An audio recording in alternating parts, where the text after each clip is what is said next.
और आज मैं आपसे बात करूंगा। हमारे देश में एक तरफ कोरोना काल चल रहा है और दूसरी तरफ कोरोना काल में सुप्रीम कोर्ट के एक बड़े फैसले से राजधानी दिल्ली में रेलवे के इर्द गिर्द आबाद झुग्गी बस्ती, जहां लगभग 60,000 परिवार हैं, जिनका आकलन 48,000 बताया जा रहा है, वो महाकाल बनने वाला है झुग्गी बस्तियों का। सुप्रीम कोर्ट में जस्टिस अरुण कुमार मिश्रा ने अपनी सेवानिवृत्ति से पहले एक बड़ा फैसला सुनाया कि राजधानी दिल्ली में रेलवे के इर्द गिर्द जो झुग्गी बस्तियां हैं, उन्हें 90 दिन के अंदर अंदर हटाया जाना चाहिए।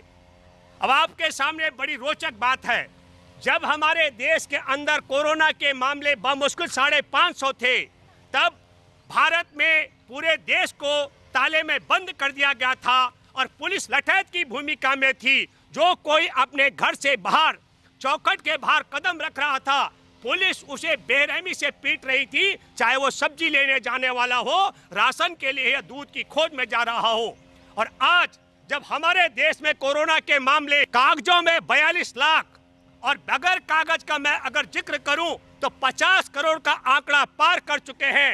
आज घरों से बाहर निकालने के लिए सुप्रीम कोर्ट के आदेश भी कायम हो रहे हैं। न केवल घर से बाहर निकलने के लिए, बल्कि राजधानी दिल्ली के 60,000 परिवारों के सर से घर छीनकर उन्हें बेघर करने का आदेश दिया गया है। और उसमें क्या कहा गया? उसमें कहा गया है कि इसमें किसी भी प्रकार का राजनीतिक हस्तक्षेप हमें बर्दाश्त नहीं है। ये कोर्ट, सुप्रीम कोर्ट के आदेश में लिखा गया है। तो मैं आपको बताना चाहता हूं, मेरे साथ में केसरी सिंह जी हैं। दिल्ली, राजधानी दिल्ली के अनियोजित क्षेत्र में जो उद्योग चल रहे थे, 2000 में उनमें सीलिंग की तलवार नहीं, सीलिंग का सिलसिला शुरू हो चुका था, जहां लाखों मजदूरों की रोजी रोटी और उद्योग चलाने वाले उद्योगपतियों के सामने एक बड़ा संकट खड़ा हो गया था।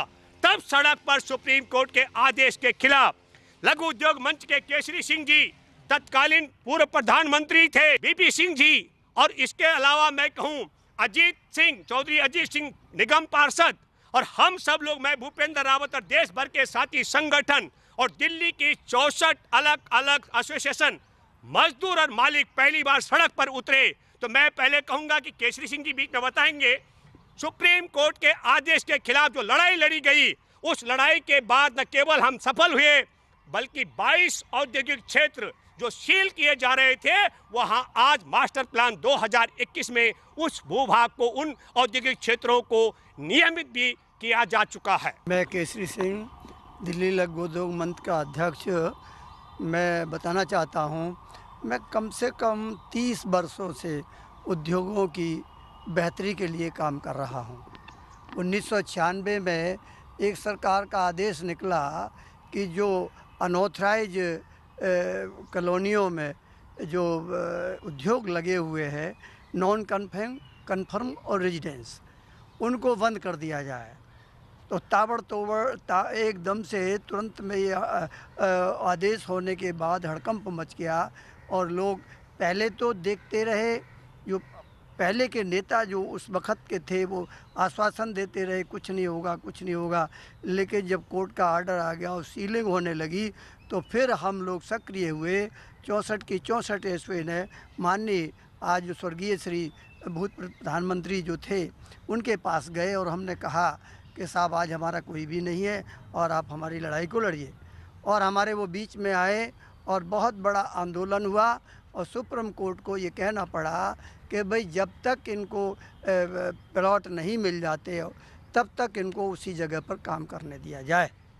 तो मेरा एक और हमें फिर वो मौका मिला और 22 इलाके 2021 के मास्टर प्लान में उनको पास किया गया और 2021 तक उनको रहने के लिए इजाज़त दी गई। और बाकियों को जो ये कहा कि भाई तुम्हें जब तक प्लॉट ना मिल जाए तब तक तुम यहाँ पर रहो। लेकिन आज मैं ये कहना चाह रहा हूँ, जो मुझे टीस है, जो मुझे दर्द है, वो इस बात का है कि जितनी परेशानी पैदा हो रही है वो एक सुप्रीम कोर्ट के आदेशों के कारण हो रही है। कभी भी सुप्रीम कोर्ट ने गरीबों के प्रति, उद्योगों के प्रति दया भाव नहीं दिखाया। जब भी हुआ, चलो बंद कर दो, तोड़ दो, बुलडोजर चला दो, सील कर दो। ये शायद ऐसा ऑर्डर अगर सरकार को दिया होता, केंद्र सरकार को, कि तुम्हें 1 साल के अंदर अंदर इंतज़ाम करना है, इनको बसाना है, पुनर्वास करना है, तो नहीं तो तुम्हारी सरकार भी खतरे में पड़ जाएगी। तो शायद है ये परिस्थिति नहीं आए। लेकिन यहाँ तो सुप्रीम कोर्ट का एक ही आदेश होता है, इनको उजाड़ दो, इनको बिगाड़ दो, इनको बर्बाद कर दो। इन लोगों को ये मालूम नहीं है, पहले तो कालिदास एक थे हिंदुस्तान में, आज मुझे लग रहा बहुत सारे हो गए हैं। जिस डाली पर बैठे हैं उसी को काट रहे हैं। इनको मालूम होना चाहिए कमाने वाला कौन है। अपनी तनख्वाह कर ली 3-3 लाख, 4-4 लाख, 5-5 लाख। क्या देखा आर्थिक असमानता कितनी हो रही है? एक 800 रुपये महीने में काम कर रहा है और एक 5 लाख रुपए में काम। ये कौन सा लोकतंत्र है? तो मैं आपको कहना चाह रहा हूँ, इतनी जो ये खाई कर रहे हैं उसका कभी इन्होंने नहीं देखा कि इसको कमाने वाला कौन है। हम इनके पैसे पर राज कर रहे हैं, ये लोग कमा रहे हैं। और सबसे ज़्यादा ये तो सो रहे हैं कमरों में अपनों में, एसी में, लेकिन टैक्स देने की जिम्मेदारी किसको है? हमें चिंता है। आज हमने ये जमा कराना, कल हमने ये जमा कराना, कल हमने ये जमा। इनको ये मालूम नहीं है, किसान होता है अपने बैल को हल में चलाता है, वो भी देखता है कि सुबह शाम क्या इसको खाने को मिला है या नहीं मिला। उसको खाना खिलाता है, उसके ऊपर हाथ फेरता है, उसको देखता है कि ठीक है बीमार तो नहीं है। लेकिन ये कमाते, ये तो नहीं कमाते, ये तो कागजी कार्रवाई करते और देश की डेवलपमेंट को रोकते हैं, हमारी फाइलें रोकते हैं। इन्हीं लोगों ने, जो पढ़े लिखे लोग हैं और अपने आप को संगठित होकर के और सबसे ऊपर उठने का काम इन्होंने किया, हमें नीचे दबा दिया। कभी इन्होंने सोचा कि ये कौन कमा रहा है, कौन इनकी झाड़ू पोछा लगा रहा है, कौन इनके कारें साफ़ कर रहा है, कौन इनके सारे कपड़े धो रहा है? तो मैं ये बताना चाह रहा हूँ कि इन्होंने कभी ये नहीं सोचा, पलट के नहीं देखा कि हमारे कमाने वालों का क्या हाल है। अभी आपने सुना कि केसरी सिंह जी ने जिस तरह से कहा, मैं 3 बड़े उदाहरण आपको देता हूं। 2000 में बजीरपुर औद्योगिक क्षेत्र में तब पूर्व प्रधानमंत्री बीपी सिंह जी 23 मार्च को वहीं झुग्गियों में डेरा डालकर बैठ गए थे और विवश किया था सरकार को, जो झुग्गियां ढाई जा रही थी उनको बचाने के लिए। और दूसरा, केसरी सिंह जी ने अभी जिक्र किया 2000 में जो सुप्रीम कोर्ट के आदेश से फैक्ट्री बंदी का मसला चल रहा था उसको बचाने में। और तीसरा मैं जिक्र करना चाहता हूं, राजधानी दिल्ली में नियमितीकरण की सूची में शामिल 2007 में बुद्ध विहार में आबाद 10 कॉलोनियों को गिराने का, जिसमें वीर सिंह कॉलोनी को ढाया गया था, जन संघर्ष वाहिनी के बिहार पर हमने चुनौती दी थी। तब हमारी मदद में मेधा पाटकर आई थी और मेधा पाटकर जी के अगुवाई में हमने दिल्ली हाई कोर्ट के आदेश को पलटा। मैं देश की राजधानी दिल्ली और देश भर की झुग्गी वासियों को बताना चाहता हूं कि सुप्रीम कोर्ट की जजों का यह फैसला न केवल हमारे राजधानी दिल्ली के अंदर 2009 में हमारी संसद के अंदर एक विशेष बिल पारित हुआ था। उस बिल में साफ प्रावधान था कि पुनर्वास के बगैर किसी भी झुग्गी को बेदखल नहीं किया जाएगा। तो सुप्रीम कोर्ट में अरुण कुमार मिश्रा की बेंच ने संसद के द्वारा विशेष जो बिल पारित हुआ था दिल्ली के लिए, उसके औचित्य पर प्रश्न चिन्ह लगा दिए। ये हमको मंजूर नहीं है, ये संसद का विशेष बिल जो पारित है उसका अपमान है, संसद का अपमान है ये जो फैसला हुआ। मैं दूसरा जिक्र करना चाहता हूं, 2015 में शकूर बस्ती में 5000 लोगों को बेघर किया गया था। उस वक्त उसके खिलाफ दिल्ली हाई कोर्ट का दरवाजा खटखटाया था कांग्रेस के अजय माकन जी ने। और अजय माकन के मसले पर सुनवाई करते समय दिल्ली हाई कोर्ट के जस्टिस मुरलीधर ने एक बड़ा फैसला दिया। उस फैसले में कहा कि जब तक पुनर्वास की पूरी व्यवस्था नहीं हो जाती तब तक किसी भी कीमत पे झुग्गी वासियों को बेघर नहीं किया जाएगा। और दूसरी बड़ी बात कही गई है उसमें कि जब कोई झुग्गी पुनर्वास का अधिकार हासिल कर ले, कोई झुग्गी बस्ती, कोई अनाधिकृत कॉलोनी नियमितीकरण का हासिल कर ले, जो पैरामीटर्स होता है, उसके बाद उसको अवैध बोलना बंद किया जाना चाहिए। और एक बहुत बड़ी बात जस्टिस मुरली के फैसले में थी कि शहरों पर गरीबों का भी हक है। मैं ये बात कहना चाहता हूं कि शहर बनाने वाले, शहर बसाने वाले और शहर को ऊर्जा देने वाले, शहर चलाने वालों को शहर से सुप्रीम कोर्ट के इस तरीके के आदेश से बेदखली का आदेश हमको मंजूर नहीं है। हमारे राजधानी दिल्ली शहरों पर गरीबों का हक है, आवास का अधिकार, शिक्षा का अधिकार, भोजन का अधिकार, रोजगार का अधिकार, स्वच्छ पानी का अधिकार, सीवेज का अधिकार और खुली हवा में जीवन जीने का अधिकार और घर का अधिकार है। इन सब अधिकारों का भी हनन करता है सुप्रीम कोर्ट का यह आदेश। और मैं ऐलान करता हूं जन संघर्ष वाहिनी NAPM और देश भर के साथी संगठनों की तरफ से, सुप्रीम कोर्ट के अरुण कुमार मिश्रा ने सेवानिवृत्ति के बाद राजधानी दिल्ली के न केवल 60,000 परिवारों को बेघर करने का आदेश दिया, ये नजीर बनने वाला है। पूरे भारत के गरीबों को शहर से बेदखल करने का ये फैसला हमको नामंजूर है, हम इसको खारिज करते हैं। एक बात।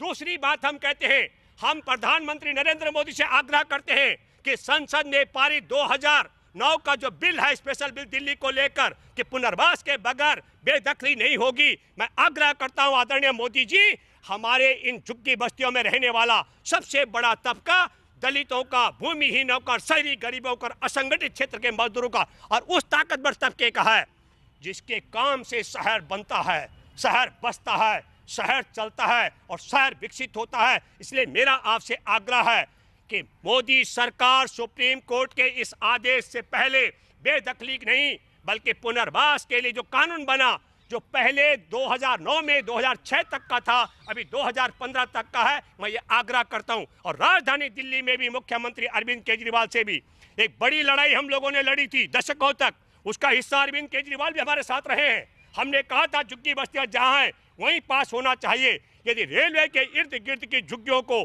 वहीं पास नहीं किया जा सकता है तो मैं दिल्ली सरकार और केंद्र सरकार से मांग करता हूं कि यदि आपके मन में शहर के लोगों के प्रति सम्मान हो, संसद में 2009 में जो विशेष बिल पारित हुआ हो और शहर पर गरीबों के हक और अधिकार की बात को आप स्वीकार करते हो और शहर को बचाने, बसाने और चलाने और शहर का विकास करने वाले तबके का अगर आपको ध्यान हो, तो मैं आपसे आग्रह करता हूं, जिस तरीके से मैं आपसे अपील करता हूं कि बगैर पुनर्वास के इन लोगों को बेदखल न किया जाए। और जो 48,000 परिवार बताए जा रहे हैं, इनकी एक्चुअल संख्या 60,000 से ज़्यादा है। ये बात मैं दावे के साथ कह सकता हूं। और मैं इसलिए कहना चाहता हूं, राजधानी दिल्ली के आप 60,000 परिवारों, हम आपके साथ थे, हम आपके साथ हैं और आपके बेदखली के खिलाफ सुप्रीम कोर्ट के इस आदेश का हम तत्काल विरोध करते हैं। और देश भर में जो झुग्गी बस्तियों के लिए लड़ने वाले संगठन हैं, उन सबों से मैं आग्रह करता हूं कि 2019 में मार्च में